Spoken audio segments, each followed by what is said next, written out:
Takulandirani ku AMTV Malawi kuchimake kwa nkhani zenizeni. Ngati nkhani imeneyo kuno kulibe, dziwani kuti nkhani imeneyo ndi yabodza. Bwalo la milandu m'boma la Mangochi lalamula oyimba odziwika ndi dzina loti Bandera kuti akakhale ku ndende zaka zitatu kamba kusunga msungwana wa zaka 14 mokakamiza.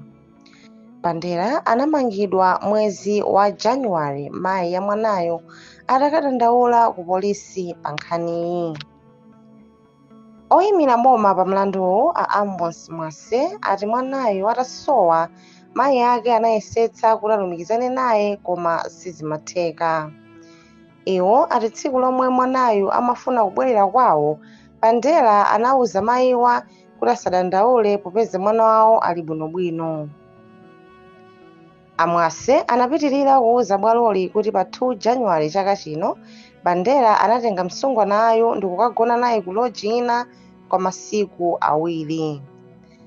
Atamangidwa, Bandera amazengedwa mlandu osunga munthu mokakamiza komanso ogonana ndi mwana, koma mlanduwu ogonana ndi mwana unathetsedwa mwanayo atakana zoti anagonana ndi Banderayo. Pamenepa mbali ya boma inakwanitsa kupereka umboni omwe unaonetsa kuti anapanga izi ndipo bwalo linamupeza olakwa.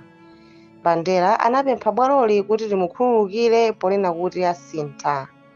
Koma mchigamulo chake oweruza mlandu pa bwaloli Muhammad Chande anati mlanduwu ndi waukulu kotero koyenera kuti Bandera akakhale ku ndende zaka zitatu kuti anthu ena atengerepo phunziro.